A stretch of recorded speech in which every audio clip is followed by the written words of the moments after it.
Hello बच्चों party, क्या हाल चाल। मैं वरुण महाजन, आपका और अपना प्यारा सा यूट्यूब चैनल जिसका नाम है पीसीएम वॉरियर, उस पर आपका स्वागत करता हूं। मैंने बताया इस चैनल पर आपको हर रोज कम से कम एक वीडियो मिलेगी जिसका कंटेंट बेहतरीन होगा। ठीक है, तो चलो आज हम फिजिक्स का अगला टॉपिक शुरू करने जा रहे हैं जिसमें मैं आपको पॉलीगॉन लॉ पढ़ाऊंगा, साथ के साथ साइन लॉ पढ़ाऊंगा। ठीक है, तो साइन लॉ की एप्लीकेशन भी करेंगे कि साइन लॉ कहाँ यूज होता है, पॉलीगॉन लॉ कहाँ यूज होता है, ये भी आपको समझाऊंगा। तो चलो वीडियो को स्टार्ट करते हैं। तो सबसे पहले हेडिंग डालो, पॉलीगॉन क्या होगा, लॉ होगा। ठीक है, तो चलो पॉलीगॉन लॉ लिखो जल्दी जल्दी।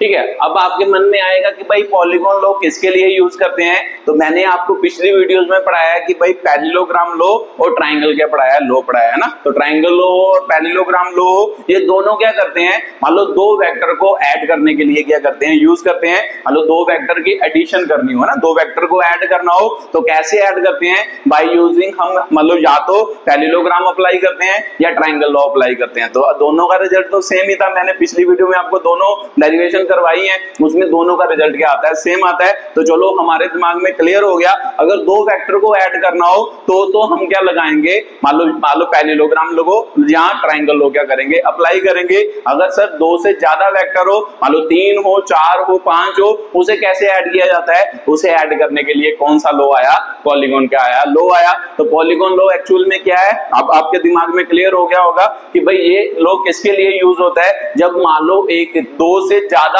वेक्टर को क्या करना हो, ऐड करना हो, उसके लिए पॉलीगॉन लॉ क्या किया जाता है, यूज किया जाता है। ठीक है, तो चलो आपको समझ आ गया। अब इसकी स्टेटमेंट लिखते हैं, फिर इसका प्रूफ करते हैं। मान लो अगर आप क्लास 11th में, मान लो क्लास 11th मतलब 11th क्लास के लिए मतलब प्रिपेयर कर रहे हो, तो ये वाला टॉपिक बहुत इंपॉर्टेंट है। आपको 11th क्लास में ये टॉपिक पूछा जाता है आपके एग्जाम्स में, है ना। तो मान लो अगर आप नीट या जेईई के लिए तैयारी कर रहे हो तो इसके मान लो पॉलीगॉन लॉ तो चलो नहीं पूछा जाता, बट आगे साइन लॉ पढ़ेंगे, इसकी एप्लीकेशन जब हम न्यूमेरिकल सॉल्व करते हैं तो साइन लॉ हम क्या करते हैं, यूज करते हैं। तो इसीलिए ये मान लो आपके लिए भी क्या है, इंपॉर्टेंट है। तो चलो शुरू करते हैं, पहले इसकी स्टेटमेंट लिखते हैं कि भाई पॉलीगॉन लॉ क्या है। तो लिखो जल्दी जल्दी।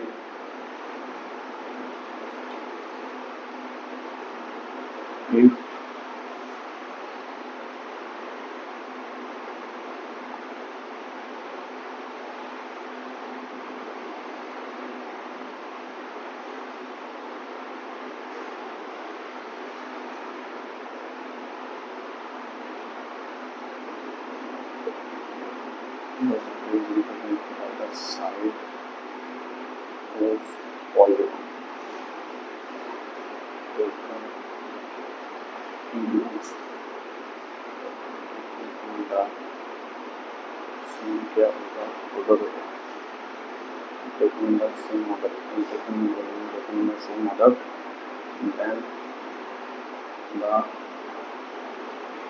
resultant vector is closing side of polygon, closing side of polygon taken in the opposite order।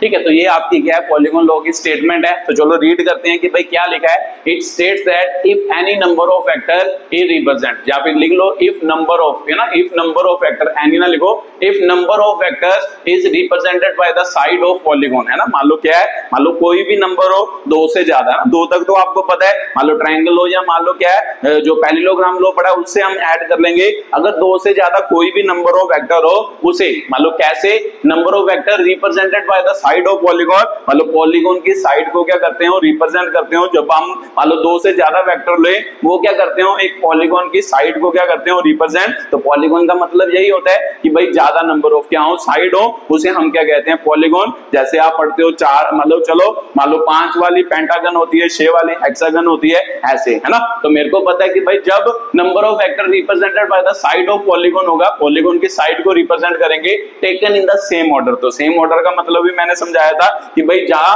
अपने मोशन को ऑब्जर्व करो, जैसे जैसे आपका मोशन हो रहा है उसे हम सेम ऑर्डर कहते हैं कि मोशन के अकॉर्डिंग जब वेक्टर ड्रॉ करते हैं उसे हम क्या कहते हैं, सेम क्या कहते हैं, ऑर्डर कहते हैं। तो क्या मान लो polygon taken in the same order then the resultant vector is closing side of polygon taken in the क्या होगा, ऑपोजिट क्या होगा, ऑर्डर होगा। तो जब नंबर ऑफ वेक्टर क्या होंगे, मान लो सेम ऑर्डर में लेंगे तो और साथ के साथ वो सभी वेक्टर क्या करेंगे, पॉलीगॉन की साइड्स को रिप्रेजेंट करेंगे। जो उसकी रिजल्टेंट वेक्टर होगा, सभी का रिजल्टेंट होगा, वो लास्ट साइड होगी पॉलीगॉन की, लास्ट साइड हुई तो क्लोजिंग साइड कहते हैं, तो क्लोजिंग साइड होगी, उसका ऑर्डर क्या लेंगे, ऑपोजिट डायरेक्शन में लेंगे। ठीक है, तो सर मेरे को क्लियर हो गया पॉलीगॉन लॉ की स्टेटमेंट। अब इसको डायग्रामेटिकली समझते हैं कि भाई डायग्राम के अकॉर्डिंग इसे कैसे क्या करते हैं, ड्रॉ करते हैं। तो ये तो आपने लिख लिया होगा, अब मान लो इसकी डायग्राम बनाते हैं। ठीक है, तो जरा अगर मान लो क्या है, अब डायग्रामेटिकली इसको क्या करते हैं, समझते हैं। तो देखो ध्यान से कि भाई कैसे, जैसे एग्जांपल के तौर पर मान लो मैं आपको बताऊं, इधर बनाते हैं, मान लो ए वेक्टर हो गया, ठीक है, पहला वेक्टर हो गया, मान लो उसके साथ मान लो बी वेक्टर हो गया, ये बी वेक्टर हो गया, मान लो ये सी वेक्टर हो गया, मान लो ये डी वेक्टर हो गया। ठीक है, तो मान लो ये चार क्या है, वेक्टर हैं, इन्हें हम क्या करेंगे, पहले पॉलीगॉन के साइड की अकॉर्डिंग क्या करेंगे, रिप्रेजेंट करेंगे और साथ के साथ इसे इनका ऑर्डर क्या रखेंगे, सेम रखेंगे। तो ध्यान से देखो, तो सर इनका ऑर्डर सेम ही आपने बनाया। अगर मान लो इसको इधर ड्रॉ करें, मान लो ये हमने ए बना दिया वेक्टर और दूसरा मान लो ये हुआ, तो देखो ध्यान से, मान लो ये और ये, इनका ऑर्डर सेम हो गया। अगर यहां से चलोगे इसके बाद आप कहां मूव करोगे, यहां पर मूव करोगे, तो वेक्टर को भी अपने मोशन के अकॉर्डिंग क्या रखना है, हेलो, उसे ही हम क्या कहते हैं, सेम क्या कहते हैं, ऑर्डर कहते हैं। यहां से यहां गए, यहां से यहां, तो ऐसे ही वेक्टर को बनाते जाना है। तो जब यहां होगे तो अगर इधर को जाना होगा तो फिर इधर से इधर जाओगे, तो इसका मतलब अगला वेक्टर इधर, अब यहां पे हो तो उसके बाद इधर जाना होगा, तो इधर वेक्टर ड्रॉ करोगे। तो सर मेरे को पता लग गया कि भाई ये ए वेक्टर हो गया, ये आपका कौन सा हो गया, बी वेक्टर हो गया, मान लो ये आपका सी वेक्टर हो गया, मान लो ये डी वेक्टर, जितने भी वेक्टर गिवन है, मैंने तो 4 बनाए हैं, अगर 5 गिवन है, अगर 6 गिवन है, आप 5 6 ऐसे ही क्या करो, ड्रॉ करो। उसके बाद आपको पता है कि इन सभी का रिजल्टेंट निकालना है, मतलब इन सभी को ऐड करना है, चारों वेक्टर को ऐड करना है। अगर चारों को ऐड करना है तो इसका रिजल्टेंट क्या होगा अकॉर्डिंग टू पॉलीगॉन लॉ, मान लो वैसे है तो हेड टेल मेथड ही कि भाई सबसे लास्ट से हमने शुरू करना है, मतलब सबसे पहले वेक्टर की टेल से शुरू करना है और लास्ट वाले वेक्टर के हेड तक जाना है। तो यही आपकी क्लोजिंग साइड बनी, देखो ध्यान से, यही आपकी क्या बनी, लास्ट साइड बनी पॉलीगॉन की और साथ के साथ क्या बनी, क्लोजिंग साइड। अब मैं पूछता कि यहां से आपका मतलब मोशन होता तो आप इधर को जाते, तो वेक्टर इधर को होना चाहिए था, बट लास्ट वेक्टर का ऑर्डर क्या लिया हमने, ऑपोजिट लिया, इसके ऑर्डर के ऑपोजिट हमने क्या लिया, ऑर्डर लिया। ठीक है, तो इसे ही हम क्या कहते हैं, पॉलीगॉन लॉ कहते हैं। तो ये वाला वेक्टर जो होगा वो एक्चुअल में इन सभी के मान लो क्या है, वेक्टर एडिशन के क्या होगा, बराबर होगा। मतलब क्या सर, मान लो आर वेक्टर जो होगा वो a vector plus b vector plus c vector plus d vector के क्या होगा, बराबर। और चारों वेक्टर को जब ऐड करोगे, इनका जो रिजल्टेंट होगा, रिजल्टेंट हमेशा क्या होगा, ये रिजल्टेंट का मतलब तो समझ दो,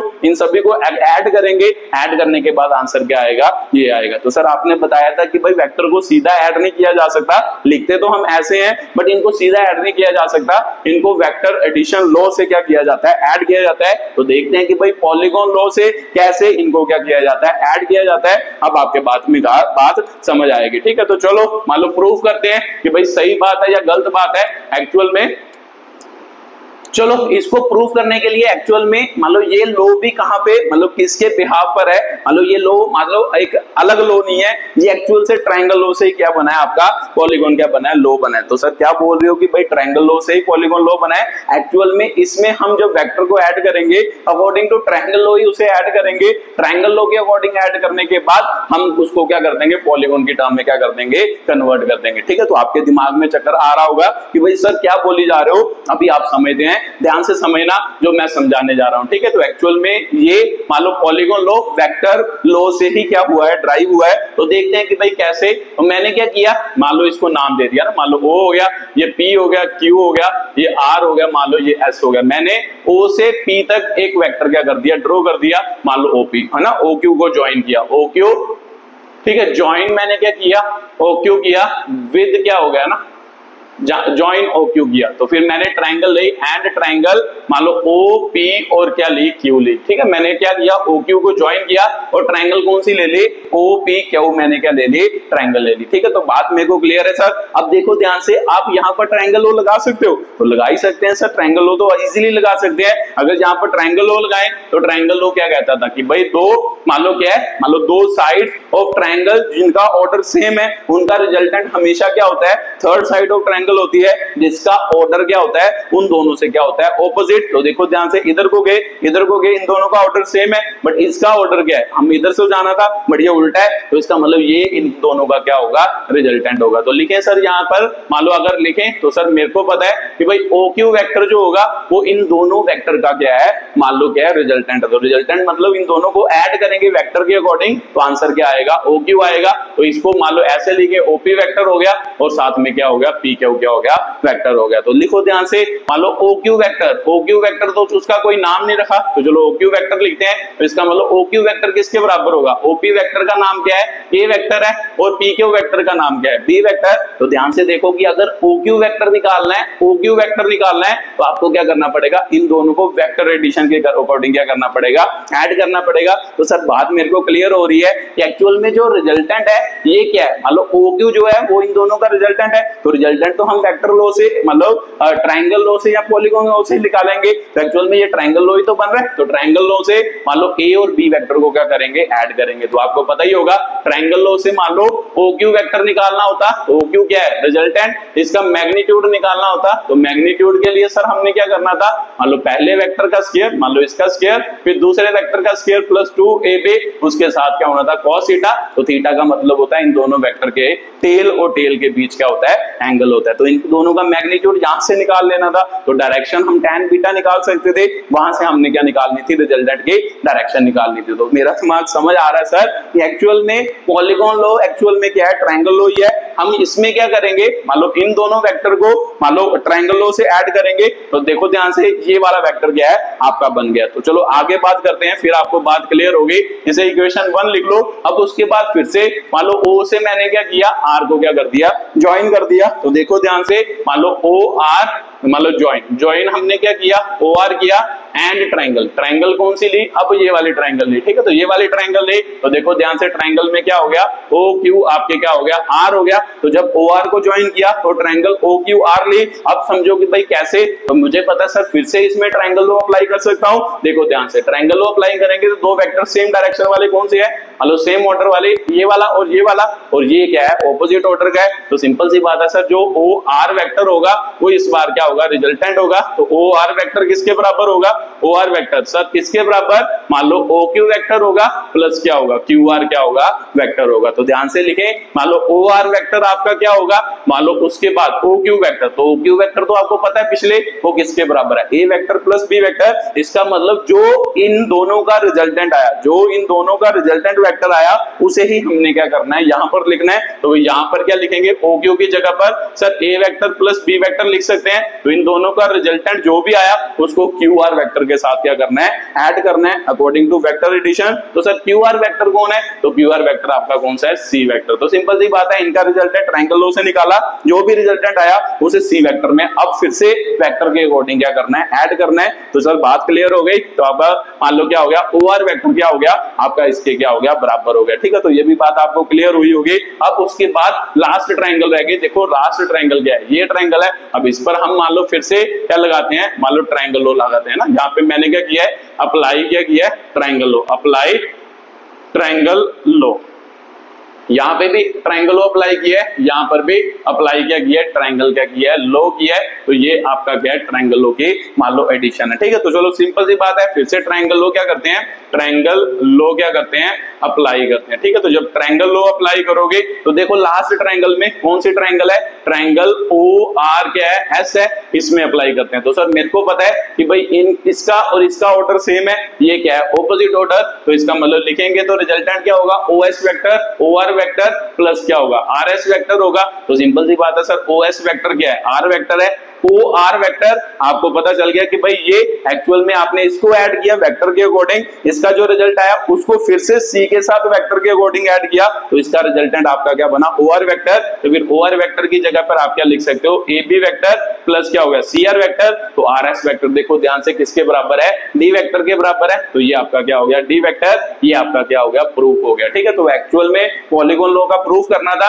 तो प्रूफ तो आपको मालूम पता लग ही गया कि भाई कैसे इसको प्रूफ करना है। एक्चुअल में इसको ट्रायंगल लॉ से ही हमने क्या किया, प्रूफ किया। किसको, पॉलीगॉन क्या हो गया, लॉ हो गया, ट्रायंगल लॉ अप्लाई करके। ठीक है, तो बट एक्चुअल में अगर समझ ना हो कि भाई एक्चुअल में पॉलीगॉन लॉ है क्या, एक्चुअल में पॉलीगॉन लॉ क्या है, मान लो ट्रायंगल लॉ ही है। ट्रायंगल लॉ को मान लो टुकड़ों में लगाया और उसके बाद उसका क्या जो रिजल्ट निकला उसको हमने क्या कह दिया, पॉलीगॉन क्या कह दिया, लॉ कह दिया। जैसे सर मान लो अगर रिजल्टेंट वेक्टर पॉलीगॉन लॉ से निकालना हो तो कैसे निकालेंगे, यहां तो चारों का सम आ गया, बट एक्चुअल में हम वेक्टर में सीधा ऐड कर सकते हैं, तो आपका आंसर होगा सीधा ऐड नहीं किया जा सकता। कैसे ऐड करेंगे, पहले हम ए वेक्टर प्लस बी वेक्टर का रिजल्टेंट निकालेंगे यहां से, फिर डायरेक्शन निकालेंगे, जो यहां पर जो वेक्टर बनेगा फिर उसका आंसर जो इसका रिजल्टेंट आएगा उसको सी वेक्टर के साथ क्या करेंगे, वेक्टर के अकॉर्डिंग ऐड करेंगे। इसी तरीके से ऐड करेंगे, जो उसका आंसर आएगा फिर उसको मान लो डी वेक्टर के साथ इसी तरीके से क्या करेंगे, ऐड करेंगे। ठीक है, तो सर बात मेरे को क्लियर हो गई। एक्चुअल में पॉलीगॉन लॉ में क्या करना है,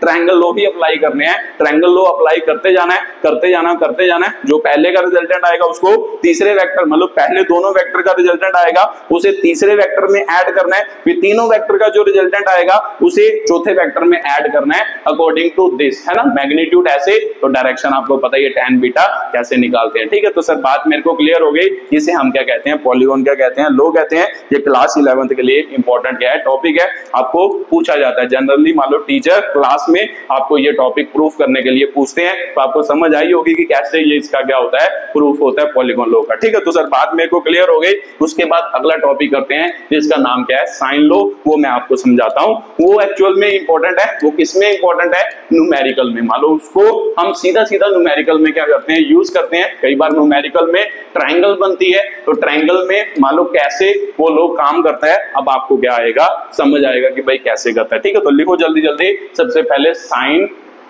लॉ। ठीक है, तो इसको भी हम मान लो ट्रायंगल लॉ से ही प्रूफ करेंगे। तो चलो पहले ट्रायंगल बनाते हैं। मान लो ट्रायंगल लॉ जैसी डायग्राम बनाते हैं। तो सर कैसी थी, ऐसी बनाई थी आपने, है ना। मान लो यहां से आपने एक रिजल्टेंट क्या किया था, ड्रॉ किया था, और यहां से आपने क्या किया था, एक परपेंडिकुलर क्या किया था, ड्रॉ किया था। मान लो नाम रख देते हैं। तो सर इसका नाम आपने पी रखा था, ट्रायंगल लॉ अगर आपने समझाओ। इसको आपने क्यू कहा था, इसको आपने आर कहा था, इसको आपने एम कहा था। तो ये वाला एंगल आपने थीटा लिया था, ये वाला एंगल आपने क्या लिया था, बीटा लिया था। ठीक है, तो सर ये ट्रायंगल लॉ वाले ट्रायंगल सेम टू सेम जो पीछे आपने क्या की थी, बनाई थी। तो चलो सिंपल सी बात है, वही ट्रायंगल मैंने बना ली। तो इसको मैंने किससे रिप्रेजेंट किया था, ए वेक्टर से। इसको मैंने किससे रिप्रेजेंट किया था, बी वेक्टर से। तो ये आपका क्या था, आर वेक्टर था।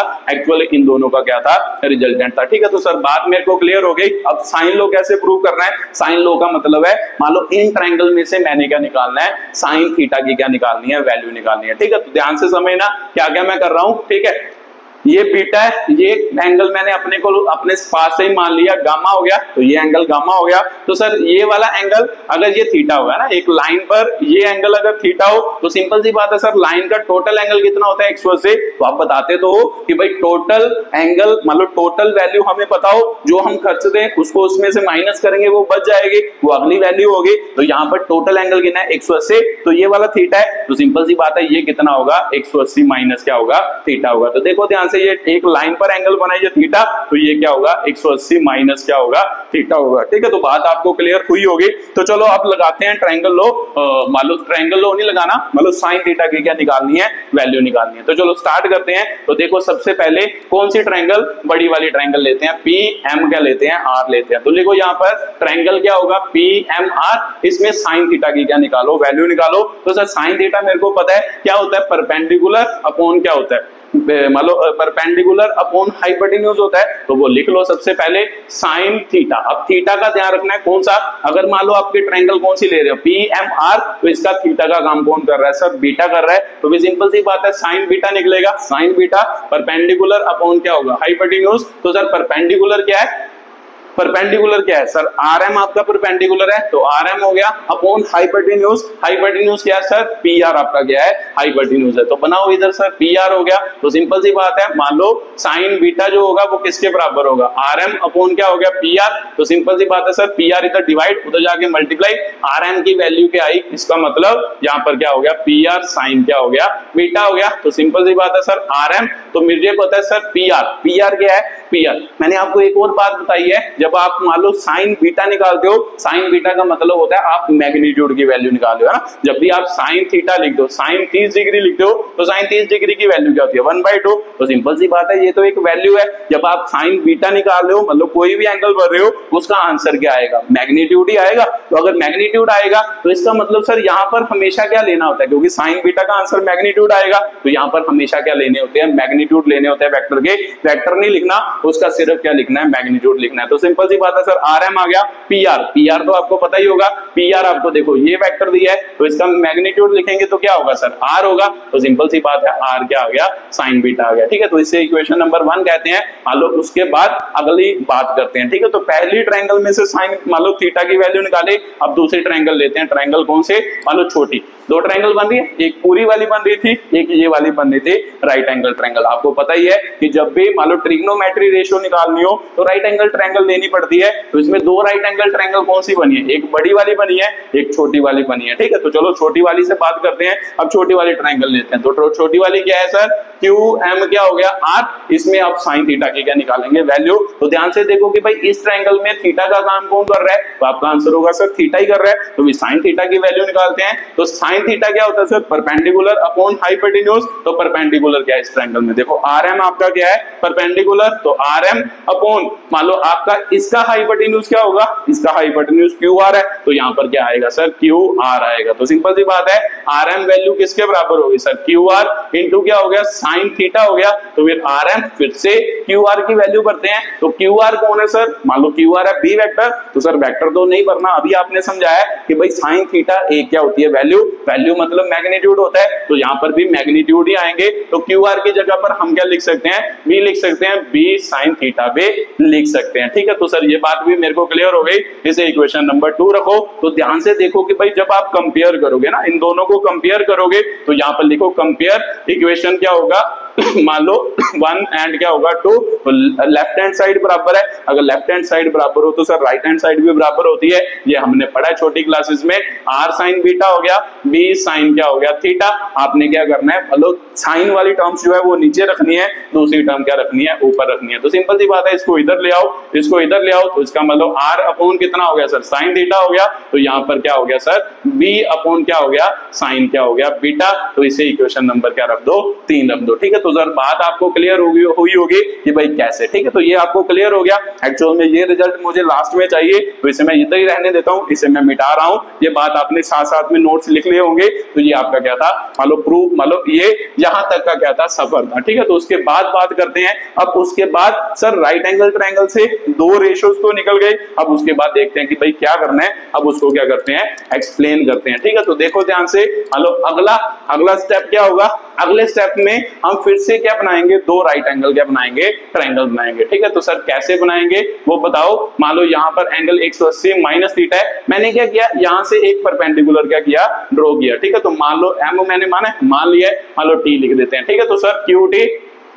QT मैंने क्या किया, लो फिर से QT मैंने क्या किया परपेंडिकुलर ड्रॉ किया, क्योंकि मुझे पता है सर साइन थीटा निकालना हो, मतलब कोई भी ट्रिग्नोमेट्री रेशियो निकालनी हो, मुझे हमेशा क्या पता होना चाहिए, मतलब एक राइट एंगल ट्रायंगल पता होनी चाहिए। तो सिंपल सी बात है, मैंने इस ट्रायंगल को राइट एंगल ट्रायंगल में कन्वर्ट करने के लिए एक परपेंडिकुलर का किया ड्रॉ किया, जिसका नाम मैंने क्या रखा QT। तो QT परपेंडिकुलर है किसके ऊपर, PR वेक्टर के ऊपर क्या है परपेंडिकुलर है, तो PR के ऊपर परपेंडिकुलर। तो देखो ध्यान से, दो फिर से राइट एंगल ट्रायंगल बन गया यहाँ से, और यहाँ से क्या बन गए राइट एंगल ट्रायंगल। फिर से राइट एंगल ट्रायंगल प्रॉपर्टी लगाते हैं और वहां से साइन थीटा निकालने की कोशिश करते हैं। पहले भी तो दो साइन थीटा निकाले राइट एंगल ट्रायंगल से, अब फिर से दो साइन थीटा निकलेंगे राइट एंगल ट्रायंगल यूज करके। तो लिखते हैं कैसे, तो देखो ध्यान से, ट्रायंगल कौन से, मान लो ये वाली PQT है ना, पहली ट्रायंगल। तो ले लेते हैं सर PQ क्या होगा T होगा, इसमें साइन थीटा की क्या निकालो वैल्यू निकालो। तो सर इसमें इस ट्रायंगल में साइन थीटा कौन है, साइन बीटा ही है फिर से। तो देखो ध्यान से, साइन क्या हो गया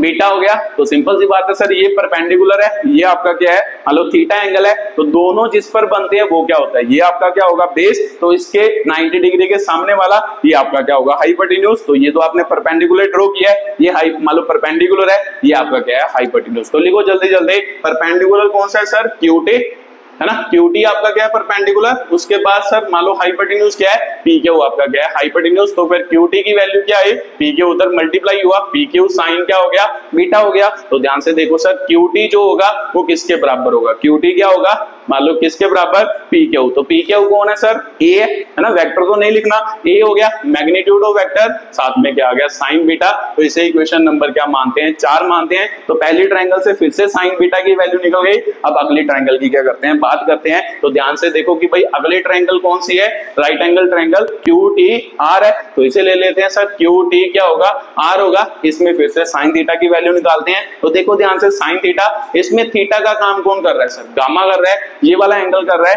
तो ये गामा हो गया। तो देखो ये 90 डिग्री ये गामा, तो इसके सामने सर जो होगा वो हाइपोटेन्यूज। तो जो ये ड्रॉ किया है ये क्या है, परपेंडिकुलर है। तो फिर से ड्रॉ करो सर, क्या होगा इसका, क्यूटी अपॉन क्या होगा ना, परपेंडिकुलर अपॉन हाइपोटेन्यूज। तो हाइपोटेन्यूज कौन सा है सर, क्यू आर आपका क्या है हाइपोटेन्यूज है। तो सिंपल सी बात है सर, क्यूटी अपॉन क्या होगा, क्यू आर होगा। तो फिर क्यूटी की वैल्यू यहां से फिर से निकली, वो कितना हो गया, क्यू आर इंटू क्या हो गया साइन गामा। तो फिर QT sir sine Q R की वैल्यू पता है, तो देखो ध्यान से, क्यू आर की वैल्यू आपको पता होगी, क्यू आर क्या है, क्यू आर आपको पता है सर बी वेक्टर, पर हमने मैग्नीट्यूड लेना है। तो यहाँ पर क्या आएगा, बी साइन क्या आ जाएगा गामा। तो सिंपल सी बात है, देखो मान लो इसको इक्वेशन नंबर 5 करो, अगर इन दोनों को कंपेयर करोगे ना, इन दोनों को कंपेयर करोगे तो यहाँ पर लिखो कंपेयर इक्वेशन 4 एंड 5। तो जब 4 और 5 को कंपेयर करोगे, लेफ्ट हैंड साइड बराबर है, राइट हैंड साइड भी बराबर होगी। तो a साइन बीटा किसके बराबर होगा, b साइन क्या होगा, गामा होगा। तो यहां से सर मेरे को पता है, आपने बताया था कि ऐसे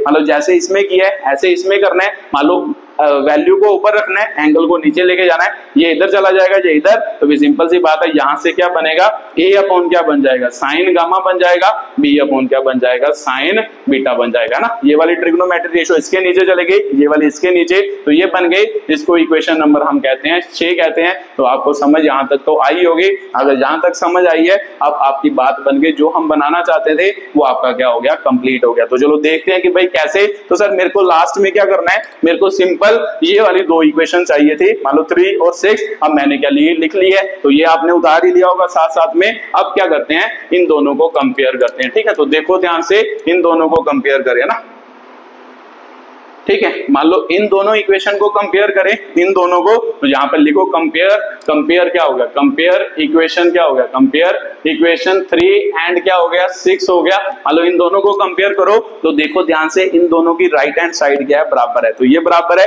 तो सिंपल सी बात है लेफ्ट हैंड साइड भी बराबर होगी। या फिर हम ऐसे भी कह सकते हैं ना, ये इसके बराबर है। अगर ये मान लो इसकी वैल्यू 5 मीटर हो, तो सिंपल सी बात है सर, इसकी वैल्यू भी क्या होगी, 5 मीटर। अगर ये 5 मीटर है तो ये भी 5 मीटर होगा। तो सिंपल सी बात है, ये 5 मीटर है, तो सिंपल सी बात है सर ये भी 5 मीटर होगा। तो इसका मतलब ये तीनों ही क्या होंगे, 5 मीटर के क्या होंगे, बराबर। अगर वैल्यू की टर्म में बात करें तो, है ना। तो ये भी 5 मीटर, ये भी 5 मीटर, ये भी 5 मीटर। तो इन सभी को बराबर लिख तो सकते हैं। तो सभी को बराबर लिख के देखते हैं कि भाई क्या बना। तो देखो r साइन थीटा बना, और साथ में क्या बना, b साइन बीटा बना, और साथ में क्या बना, a साइन क्या बना, गामा बना। तो ध्यान से देखो, इसे ही हम क्या कहते हैं, साइन क्या कहते हैं, लो कहते हैं, ठीक है। तो ये जो बना इसे ही हम क्या कहते हैं, साइन लो कहते हैं। ये एक इंपॉर्टेंट लो है। क्यों इंपॉर्टेंट है, ये आपके मान लो कैलकुलेशन जब आप न्यूमेरिकल करोगे उसमें बहुत जगह पर ये लो क्या होता है, यूज होता है, ठीक है। तो सर बात मेरे को क्लियर हो गई, साइन लो। अब याद कैसे रखें, एक्चुअल में इसे याद करने का बहुत आसान तरीका है, अब वो समझते हैं, ठीक है। तो एक्चुअल में ये लोग कहां पर अप्लाई करते हैं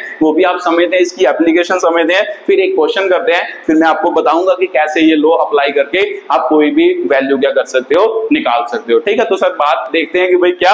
अब देखो ध्यान से, आर पहले इधर से बात करते हैं, ठीक है। तो ये आपको बाद में समझाता हूं, पहले ये देखो a साइन गामा। तो ध्यान से देखो a कौन है, तो सर a तो ये है ना, वेक्टर का मतलब तो समझ दो। जो मान लो a मैग्नीट्यूड ऑफ वेक्टर है, तो सर मैग्नीट्यूड क्या होता है, ये वैल्यू क्या होती है, मैग्नीट्यूड, है ना। इसे हम लाइन को ही तो मैग्नीट्यूड कहते हैं। तो इसका मतलब a वेक्टर का मैग्नीट्यूड क्या है, यही है मैग्नीट्यूड, p से लेके q तक। इसका मतलब जो भी इसका मैग्नीट्यूड होगा, जो भी इसकी वैल्यू होगी, उसके सामने देखो कौन सा एंगल है, इसके सामने कौन सा एंगल है, गामा एंगल है। तो इसका मतलब और एक्चुअल में क्या करना है साइन लॉ में, जो आपकी साइड गिवन होगी, साइड के सामने वाला जो ऑपोजिट एंगल होगा उन दोनों की रेशियो करनी है। साइड मतलब मैग्नीट्यूड ऑफ वेक्टर अपॉन क्या होगा साइन ऑफ ऑपोजिट एंगल, तो साइन ऑफ ऑपोजिट एंगल ही तो हुआ। तो चलो ये तो समझ आ गया। उसका बी में भी ऐसा ही होना चाहिए, देखो ध्यान से। तो सर बी कहां पर है, ये बी है, तो बी के ऑपोजिट एंगल कौन सा है, इसके ऑपोजिट एंगल कौन सा है सर बीटा है। तो देखो ध्यान से बी अपॉन क्या बना साइन बीटा बना, तो इसका मतलब एक ट्रायंगल, किस ट्रायंगल की बात कर रहा हूं मैं,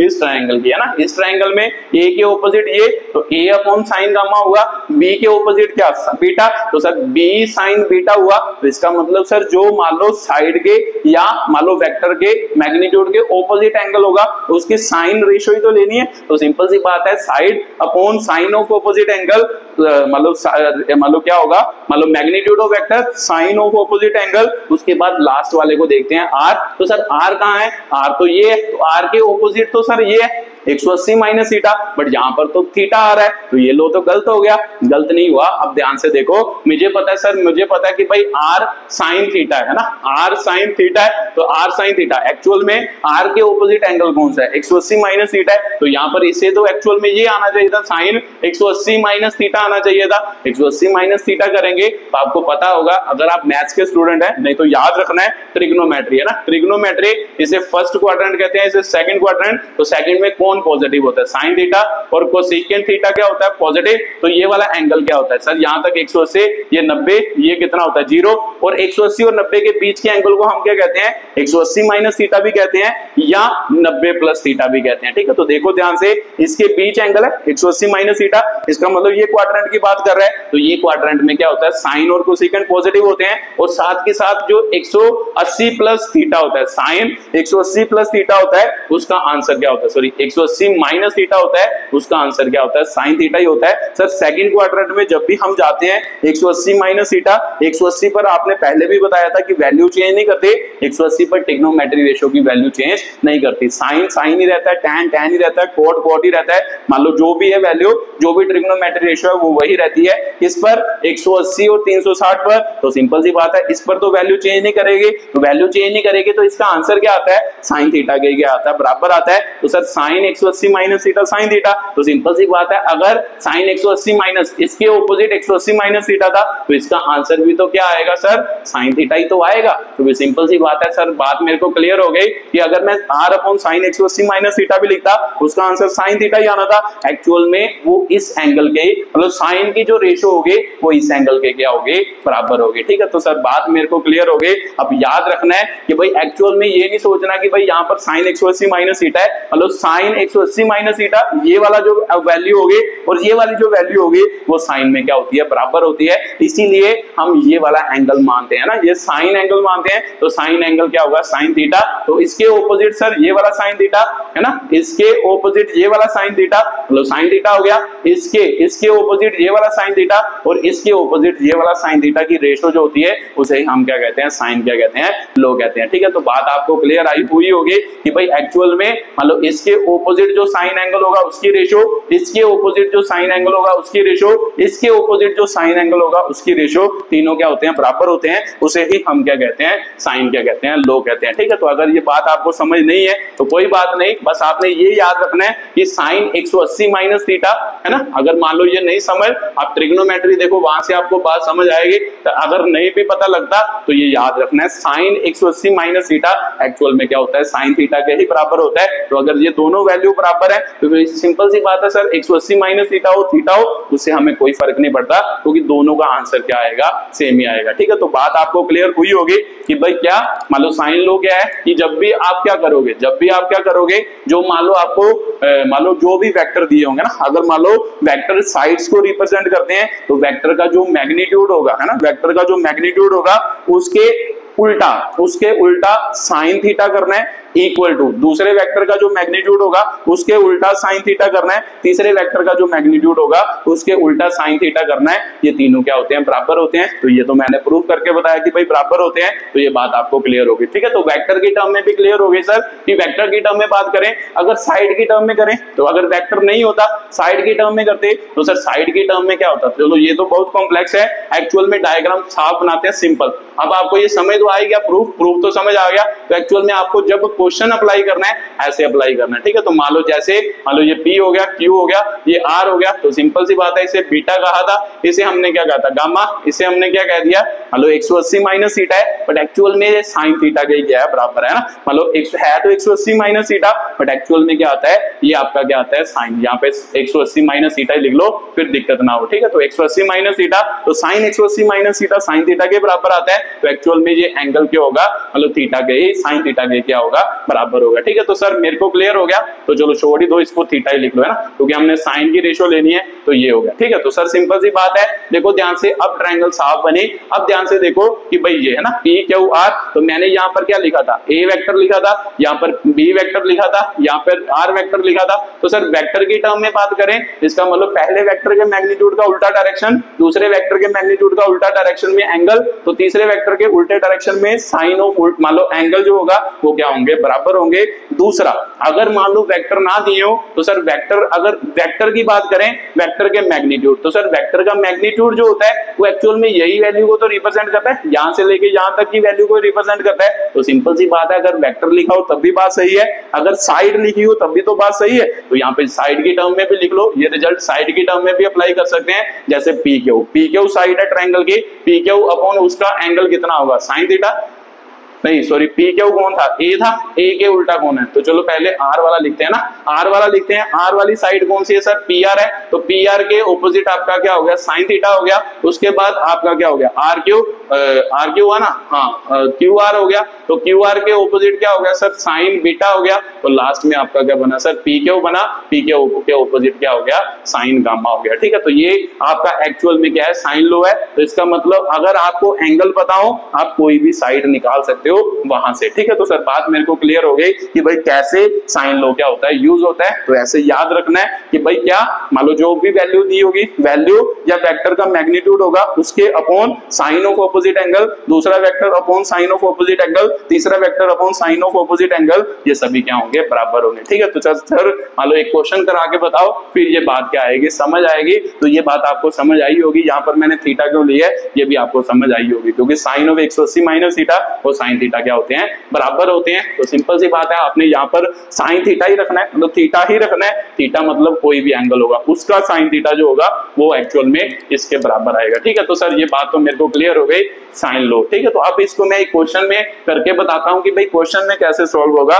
जैसे मान लो आपको एक ट्रायंगल दे देना, मान लो ये वाली आपको क्या दी, ट्रायंगल दी, मान लो जैसे है ना, ऐसे एक ट्रायंगल दी, तो मान लो ये वाला एंगल आपको दे दिया 105 डिग्री दे दिया, ये वाला मान लो 30 डिग्री दे दिया, ठीक है। तो इसे कह दिया उसने ए, मान लो बी कह दिया, यहाँ पर क्या कह दिया, सी कह दिया, ठीक है। तो मान लो वो कहे कि भाई ए सी की वैल्यू क्या करो, पता करो कि भाई ए सी की वैल्यू कितनी है, ठीक है। तो सिंपल सी बात है सर, मेरे को पता है 105 डिग्री, ये 30 डिग्री, तो कितना बना 135 डिग्री, तो सम कितना होता है सर 180 डिग्री ट्रायंगल का, ये तो पता होगा ही कि ये सभी का सम जो होता है तीनों एंगल को 180 डिग्री होता है। तो फिर ये दोनों कितने बने, 145 डिग्री प्लस मान लो तीसरा angle C is equal to क्या होगा 180 डिग्री, तो एंगल सी कितना होगा सर 180 माइनस 145, एंगल सी कितना हो गया सर 145 हुआ ना, नहीं 135 हुआ सर, मान लो 35 हुआ इधर है ना, तो 135 हुआ, तो यहाँ पर क्या आ गया आपका सिंपल 45 डिग्री क्या आ गया, सी एंगल आ गया, ठीक है। तो सिंपल सी बात है सर, ये कितना होगा 45 डिग्री होगा।